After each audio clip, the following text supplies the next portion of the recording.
സംസ്ഥാനത്തെ ജയിലുകളിലെ ചികിത്സാ സംവിധാനങ്ങൾ അറിയിക്കണമെന്ന് ഹൈക്കോടതി. അടുത്ത വെള്ളിയാഴ്ച സർക്കാർ വിശദീകരണം നൽകണമെന്ന് ഹൈക്കോടതിയുടെ നിർദ്ദേശം. പാതിവില തട്ടിപ്പ് കേസിലെ പ്രതി ആനന്ദകുമാറിന്റെ ജാമ്യാപേക്ഷ പരിഗണിക്കുന്നതിനിടെയായിരുന്നു ഹൈക്കോടതിയുടെ നിർദ്ദേശമുണ്ടായത്. വിവരങ്ങളുമായി രേഷ്മ ബാബു ചേരുകയാണ്. രേഷ്മ, ഇത്തരത്തിൽ കോടതി നിർദ്ദേശത്തിനുള്ള സാഹചര്യം എന്തായിരുന്നു? ഈ നെഞ്ചുവേദനയൊക്കെ അഭിനയിച്ചുകൊണ്ട് ജാമ്യം തേടുന്ന ഒരു സാഹചര്യം കഴിഞ്ഞ കുറെ നാളുകളായിട്ട് സംസ്ഥാനത്ത് ഉണ്ട് എന്നുള്ളൊരു വിമർശനം നടത്തിക്കൊണ്ടാണ് ഇപ്പോൾ ഹൈക്കോടതി സിംഗിൾ ബെഞ്ചിന്റെ ഭാഗത്തു നിന്നും ഇത്തരം ഒരു നിർദ്ദേശം വന്നിരിക്കുന്നത്. അതായത് സംസ്ഥാനത്തെ ജയിലുകളിൽ റിമാൻഡ് തടവുകാർക്കും വിചാരണ തടവുകാർക്കും അങ്ങനെ ആകെ മൊത്തം തടവുകാർക്കും ഏതു വിധത്തിലുള്ള ചികിത്സാ സംവിധാനങ്ങളാണ് നിലവിലുള്ളത്. ഇത് സംബന്ധിച്ചുള്ള വിശദമായിട്ടുള്ള സത്യാംഗോലം ഫയൽ ചെയ്യാനായിട്ടാണ് സംസ്ഥാന സർക്കാരിന് ഹൈക്കോടതി സിംഗിൾ ബെഞ്ച് നിലവിൽ നിർദ്ദേശം നൽകിയിട്ടുള്ളത്.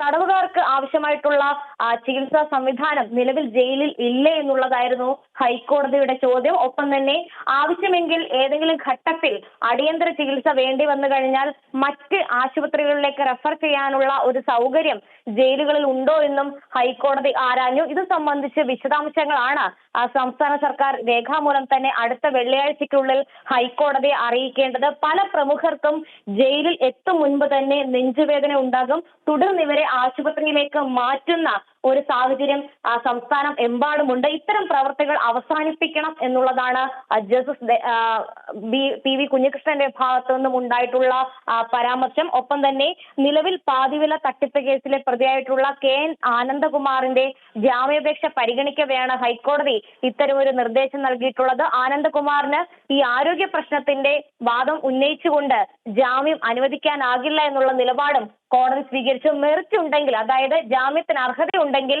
സ്വാഭാവികമായിട്ടും ജാമ്യം അനുവദിക്കുമെന്നുള്ളതാണ് ഹൈക്കോടതി എടുത്തു പറഞ്ഞിട്ടുള്ളത്. ചികിത്സാ സംവിധാനം ഒരുക്കാനായിട്ടുള്ള എല്ലാ സൗകര്യങ്ങളും ജയിലിൽ ഇല്ലേ എന്നുള്ളതും ഹൈക്കോടതി എടുത്തു പറയുകയും ചെയ്തിട്ടുണ്ട്. എന്തായാലും ഈ ആനന്ദകുമാറിനും അനന്തകൃഷ്ണനുമായിട്ടുള്ള ബന്ധം, പണമിടപാട്, ഇത് സംബന്ധിച്ചുള്ള കാര്യങ്ങളിലും വിശദാംശങ്ങൾ മറുപടി എന്നുള്ള രീതിയിൽ സംസ്ഥാന സർക്കാർ സമർപ്പിക്കണമെന്നും ഹൈക്കോടതി നിർദ്ദേശം നൽകിയിട്ടുണ്ട്. തുടർന്ന് ഹൈക്കോടതി ആനന്ദകുമാറിന്റെ ജാമ്യാപേക്ഷ അടുത്ത വെള്ളിയാഴ്ചത്തേക്ക് മാറ്റിയിരിക്കുകയാണ്. അന്ന് സംസ്ഥാനത്ത് എമ്പാടും ജയിലുകളിൽ ചികിത്സാ സൗകര്യം ഏത് വിധത്തിലാണ് തടവുകാർക്കുള്ളത്, ഒപ്പം തന്നെ ആശുപത്രികളിലേക്ക് റെഫർ ചെയ്യാറുണ്ടോ, നിലവിൽ അത്യാഹിത എന്തെങ്കിലും ഉണ്ടായിക്കഴിഞ്ഞാൽ അതിനുള്ള ചികിത്സാ സംവിധാനം ഏത് വിധത്തിലാണുള്ളത്, ഇതടക്കമുള്ള കാര്യങ്ങളിലും സംസ്ഥാന സർക്കാരിന്റെ അഭിഭാഷകൻ രേഖാമൂലം തന്നെ ഹൈക്കോടതിയിൽ മറുപടി നൽകണം. നിലിമ. ശരി, രേഷ്മയാണ് വിവരങ്ങൾ പങ്കുവച്ചത്. ഹൈക്കോടതിയിൽ നിന്നും വലിയ നിർണായകമായ ഒരു ഇടപെടലാണ് ഉണ്ടായിരിക്കുന്നത്.